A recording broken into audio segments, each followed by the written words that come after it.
नमस्कार साथियों, स्वागत है आप सभी का पोल्ट्री दोस्त यूट्यूब चैनल में। साथियों, अभी हम हैं जौनपुर में और हमारे साथ है हमारे एक किसान साथी और ये जो है लेयर फार्मिंग करते हैं, यानी कि सोनाली लेयर फार्मिंग। और आज इनके फार्म पे हम विज़िट के लिए आए थे और इनके फार्म में जो कुछ भी समस्याएं, जो कुछ भी सारी चीज़ें हैं, आज उसके विषय में बातचीत होने वाली हैं और इनके जो एक्सपीरियंस हैं उसके बारे में आपसे चर्चा करेंगे। तो आप वीडियो के साथ जुड़े रहिए, आगे आपको बहुत कुछ नॉलेज मिलने वाली है। जी किसान साथियों, फिर आपको अपने किसान साथी से मिलवाते हैं, इनका परिचय आपसे करवाते हैं। तो जी भैया, हमारे दर्शकों को थोड़ा सा अपने बारे में अपना परिचय थोड़ा सा दे दीजिए। हमारा नाम विवेक सिंह है जी और हम सोनाली की फार्मिंग करते हैं, जो पीछे आपको फार्म दिखाई दे रहा होगा। जी। और अपना ये फार्म कहाँ पे पड़ता है, थोड़ा सा इसके बारे में चर्चा कर दीजिए। अगर हम लोकेशन के बारे में चर्चा करें आपसे, तो मान के चलिए कि हम लोग सुल्तानपुर और जौनपुर के बॉर्डर लाइन पर पड़ते हैं। जी जी, आपको बता दें कि जो भाई साहब का फार्म है वो हमारे ऑफिस से 60 किलोमीटर की दूरी पे है, इसीलिए आज इनके फार्म पे हम विज़िट पे भी आए हैं। दरअसल दूरी कम है तो हमको भी आसानी हो जाती है, बाकी हम दूर दूर भी जाते हैं, उसके वीडियोज़ चैनल पे पड़े हुए हैं, अगर आप देखना चाहें तो वो भी चेकआउट कर सकते हैं। जी किसान साथी, थोड़ा सा अपने बैकग्राउंड के बारे में आप थोड़ा सा हमारे दर्शकों को बता दीजिए कि आप कहाँ से स्टार्ट किए थे और ये फार्म स्टार्ट करने के पीछे आपकी प्रेरणा क्या रही और आपका बैकग्राउंड क्या था, उसके बारे में थोड़ी चर्चा कर दीजिए। जैसा कि किसान साथियों, हम भी आपकी तरह किसान ही हैं। तो हम जब इस क्षेत्र में आए हैं तो उससे पहले हम क्या कहते हैं कि टीचिंग के क्षेत्र में एक पीजी कॉलेज में प्राइवेट जॉब कर रहे थे। जी जी और वहाँ पे हमने काफ़ी लंबा समय दिया। जी, मतलब आप प्रोफेसर थे वहाँ पे? जी हाँ जी, हमने काफ़ी लंबा समय दिया, लेकिन उसके बाद हमको ये लगा कि यहाँ पर बहुत लंबे समय तक काम करने पर सिस्टम आगे नहीं बढ़ पाएगा। जी तो हमारे एक रिलेटिव बुआ जी के लड़के हैं, जी वहाँ जब हम पहुँचे तो वहाँ पर उन्होंने बताया कि पोल्ट्री फार्मिंग हम कर रहे हैं, और हमने उनको देखा भी। जी तो हमको लगा कि कहीं ना कहीं इस क्षेत्र से निकल करके अगर हम पोल्ट्री की दुनिया में चलें तो हो सकता है कि कुछ काम आगे बढ़ सकता है। जी जी तो लगभग हमको 1 से सवा साल हो गए हैं ये फार्मिंग करते हुए। जी जी फिर वहाँ से जब हम लौट कर आए तो हमने सोचा कि इस क्षेत्र में कदम रखा जाए, और फिर हमने पोल्ट्री फार्म बनवाने के बारे में सोचा। जी जी। तो ये जी, तो आपको अपने रिलेटिव से इस फार्मिंग के बारे में जानकारी मिली। जी हाँ, और सर, आपने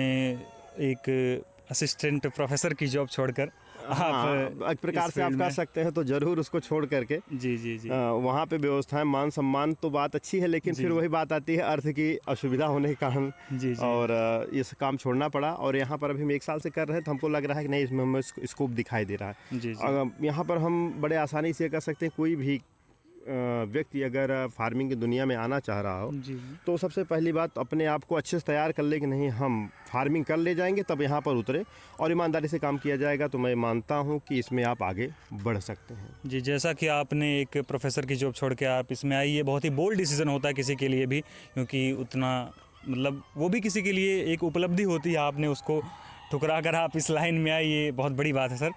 तो थोड़ा सा ये बता दीजिए कि अपना जो फार्म है ये कितने कैपेसिटी का है?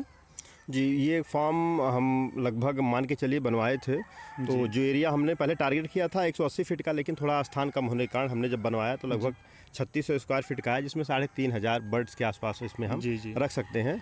और लगभग उतने बर्ड से शुरुआत भी किया गया। जी जी। तो फिलहाल के लिए अभी जो अपने लेयर वाले बर्ड हैं, अभी अपने पास कितने बर्ड हैं लेयर के लिए, जो आप अंडे के लिए रखे हैं? अभी तो मौजूदा हालात में जो हमारे पास बर्ड्स हैं उनकी टोटल संख्या मिलाकर के 1200 है, जिनसे हम अंडे लेने का प्रयास कर रहे हैं। जी जी। और वो अंडे जो हैं हमको लगभग मान चलिए कि 150 से 200 के रेशियो में डेली प्रोडक्शन शुरू हो गया है, और धीरे धीरे इसमें बढ़ोतरी भी हो रही है। जी जी जी, बहुत बेहतरीन। और सर ये बता दीजिए कि इसमें कंपोजिशन कितना है, यानी कि मेल कितने हैं और फीमेल कितने बर्ड्स हैं? अब जहाँ तक हमको कंपोजिशन के बारे में पता चला था 7:1 का रेशियो था, लेकिन उस हिसाब से वही रेशियो हमारे पास भी है। लगभग उसमें 200 से 225 के आसपास मुर्गे हैं। जी। और लगभग 1000 के आसपास हमारी मुर्गियां हैं। मतलब आपने ज़्यादा ही रखा है। हाँ। प्लस पॉइंट है आपके पास, बढ़िया है, ये इतना ही होना भी चाहिए हैचिंग अंडों के लिए। ये सारी चीज़ें तो अभी बेसिक जानकारी रही, हमारे किसान साथी का बैकग्राउंड क्या था, कैसे था। तो चलिए अब जो इस वीडियो का मेन ऑब्जेक्टिव है, यानी कि Sonali birds, Sonali layer farming, उसके सिलसिले में आपसे बातचीत करते हैं।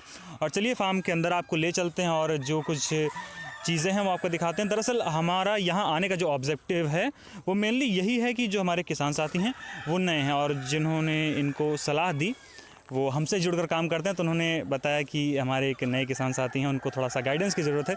इसी कारणवश हम यहाँ पर आए हैं और जो कुछ हमारे किसान साथी गलतियाँ कर रहे हैं या फिर जो कुछ करना चाहिए इस अंडे के प्रोडक्शन को बढ़ाने के लिए, वो सारी चीज़ें अभी हम गाइड करते हैं अपने किसान साथी को और आपको भी इसके बारे में बताते हैं। तो आप वीडियो के साथ जुड़े रहिए। चलिए फ़िलहाल फार्म के अंदर चलते हैं। साथियों, अभी हम फार्म के अंदर आ चुके हैं और आपको फार्म के अंदर का दृश्य दिखाते हैं। एक बार कैमरामैन थोड़ा सा पीछे दिखा दीजिए कैसे बर्ड सारे हैं।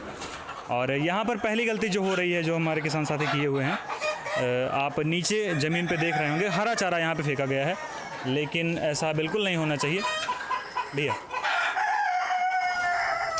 क्योंकि दरअसल अगर आप लेयर के लिए फार्मिंग कर रहे हैं तो आपको हरा चारा बिल्कुल भी यूज़ नहीं करना चाहिए, क्योंकि जितना आप इसमें अपने चारे का कॉस्ट बचाते हैं उतना आपका जो है इनकी लेइंग कैपेसिटी में फ़र्क होता है और जो बर्ड्स अंडे जो होते हैं उनकी क्वालिटी में भी दिक्कत आती है और उनकी क्वांटिटी तो ऑब्वियसली कम होती है। तो ये गलतियां अगर आप कर रहे हैं तो आपको बिल्कुल भी नहीं करनी है। और जो दूसरी गलती हो रही थी यहाँ पे वो ऐसी थी कि जो दूसरी गलती ये थी कि यहाँ पर जो चारा था उसका कोई मतलब निश्चित एक मापदंड यहाँ पर तय नहीं था, इस कारण से भी थोड़ी प्रॉब्लम आ रही थी। तो आपको जो है यहाँ पर एक निश्चित मापदंड के हिसाब से आपको इनको चारा देना चाहिए, यानी कि जैसे 110 ग्राम से 115 ग्राम के बीच। तो अभी वो हम अपने किसान साथी को बताए हैं, अब धीरे धीरे यहाँ पर ये अपना बढ़ाएंगे और इनकी क्वालिटी में भी और इनकी फार्मिंग जर्नी में भी इनको बहुत ही सहायता मिलने वाली है। और बाकी यहाँ पर तो 1000 बर्ड हैं यहाँ पे, यानी कि 1000 फीमेल बर्ड, और यहाँ का प्रोडक्शन भी होगा। उसके बाद आपको बता दें कि जो इसका अंडों का प्रोडक्शन होगा ना, वो भी अपनी हैचरी पे जाएगा, उसके बाद आप तक इनके चूज़े पहुँचाए जाएंगे। तो हम लोग ये पूरा भी सहयोग करते हैं। जो हमारे नए किसान साथी हैं उनको बेचने में मेनली ज़्यादा प्रॉब्लम आती है, क्योंकि देखिए आपको अगर काम शुरू करना है तो आपको सारा सामान मिल जाएगा, आपको मार्केट में बहुत सारे लोग हैं, लेकिन जो ओरिजिनली आपका सहयोग करे ऐसे लोग बहुत कम ही मिलते हैं।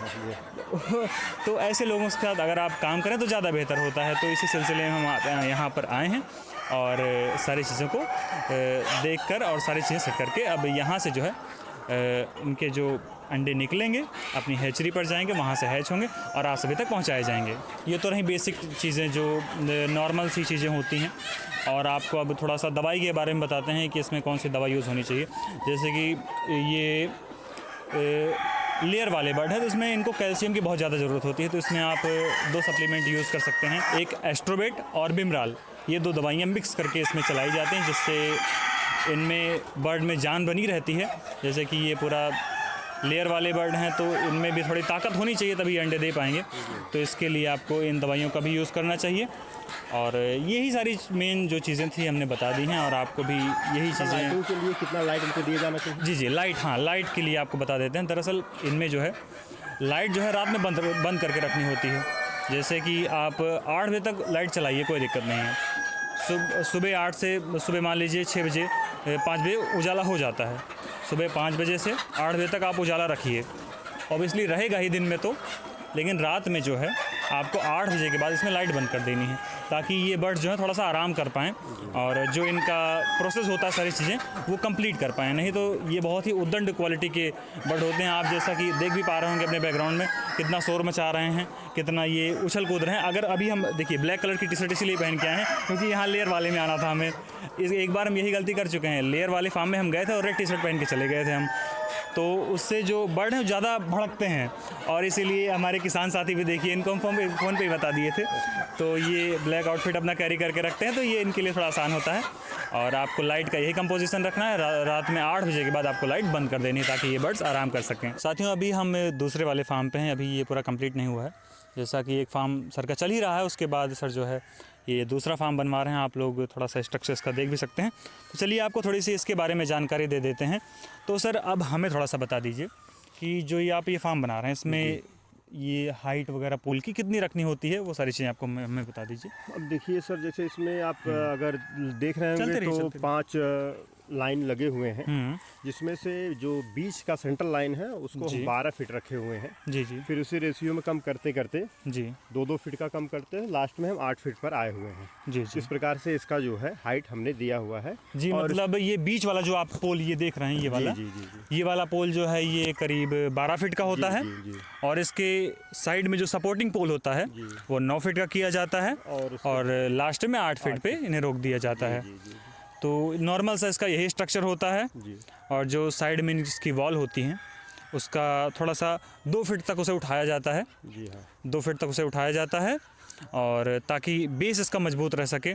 और जैसे कि अगर इसमें सोनाली पालन करना है आपको, तो अगर बेस मजबूत रहेगा ज़्यादा बेटर रहेगा, नहीं तो कितने उद्दंड होते हैं आपको हाँ, पता ही होगा। क्योंकि सोनाली बर्ड्स इतने ज़्यादा शरारती होते हैं कि आए दिन कीचड़ किए रहते हैं, पाइप को तोड़े रहते हैं। कोई ना कोई इसलिए- समस्या ये जी, उत्पन्न किए जी हाँ, रहते जी हाँ, हैं, जी हाँ, तो इसके लिए दीवार और जाली मजबूत रखनी होती है हाँ, आपको। जी सर ये तो बेसिक चीज़ें रहीं। जी आप अब थोड़ा सा इसके इकोनॉमिक के पर्सपेक्टिव से देखते हैं, तो इसमें कितना खर्चा आपका लग जाता है? अब सर ये देख रहे हैं जितना एरिया हमने कवर किया हुआ जी है। हाँ, ये कितना एरिया है इतना पहले बता दीजिए। एरिया कवर करने की बात करें तो हम 140 गुणे 30 यानी 140 फीट लंबा और 30 फीट चौड़ा, यानी टोटल 4200 स्क्वायर फीट में जी, जी। हम ये काम करवा रहे हैं। जी और इसमें जो कास्टिंग हमारी लगभग आएगी जी वो मान के चलिए कि 3.5 लाख के आसपास की कास्टिंग होगी। हाँ, लेकिन इसमें एक बात बताना चाहेंगे कि जो पानी की व्यवस्था आपको करना है, सबमर्सिबल और बोरवेल, उसका कास्ट इसमें अलग से आपको देना पड़ेगा 350 के ऊपर। जी जी तो लगभग मान के चलिए कितना बड़ा कंस्ट्रक्शन हमारा कंप्लीट जी। करवाने मतलब में। ये ओनली कंस्ट्रक्शन का ही है कि जी हाँ, जी उसके हाँ। बाद अगर आप फार्म बनवा रहे हैं तो ऑब्वियसली समरसेबल तो आपको लगाना ही पड़ेगा। उसका आप अपने अपने एरिया के हिसाब से, आप जिस हिसाब से आप लगवाना चाहते हैं उस हिसाब से आप देख सकते हैं। तो अगर जो ये पूरा फार्म है ये 4000 कैपेसिटी का फार्म है, यानी कि इसमें 4000 बर्ड्स आराम से आ जाएंगे बिल्कुल। जी हाँ।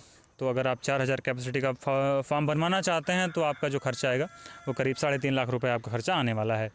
तो जिन भी किसान साथियों का डाउट था कि एक फार्म बनवाने में कितना खर्चा आता है, आज वो भी क्लियर हो गया है इस वीडियो के थ्रू। साथियों यही रही इस फार्म की सारी जानकारी। अगर आपको भी इसी प्रकार से देसी सोनाली फार्मिंग स्टार्ट करनी है, और आप या फिर लेयर फार्मिंग कर रहे हैं, आपको अंडे बेचने हैं अपने, तो आप हमसे संपर्क कर सकते हैं। हमारा नंबर आपके स्क्रीन पर आ रहा होगा। और अगर आपको स्क्रैच से सोनाली फार्मिंग स्टार्ट करनी है तो आपको हमसे जुड़कर आप ये काम स्टार्ट कर सकते हैं। आपको हमारे पास से देसी सोनाली के चूज़े और इनके फीड, इनके वैक्सीनेशंस, इनकी दवाइयाँ और इनमें जो भी सारे उपकरण यूज़ होते हैं, जैसे कि फीडर हो गए, ड्रिंकर हो गए, ये सारी चीज़ें आपको हमारे पास से ही मिल जाती हैं। आप यूँ कह सकते हैं हम पोल्ट्री लाइन के वन स्टॉप सोल्यूशन हैं, और आपका सारा काम हम ही करवा देते हैं। तो अगर आपको फार्मिंग स्टार्ट करनी है तो आप हमसे जुड़कर ये काम स्टार्ट कर सकते हैं। बाकी साथियों यही थी आज की जानकारी सारी। और अगर आपको और बेहतर जानकारी चाहिए और किसी विषय पर पोल्ट्री लाइन में आपकी जानकारी आपको बढ़ानी है तो आप हमारा चैनल चेकआउट कर सकते हैं। वहाँ पर आपको और भी वीडियोस मिल जाएंगे, आप वो सारी वीडियोस देखिए, आपको ज़रूर वहाँ से हेल्प मिलने वाली है। ठीक, फिर साथियों आज के लिए इतना ही था। मिलते हैं अगली वीडियो में, तब तक के लिए जय हिंद, जय भारत।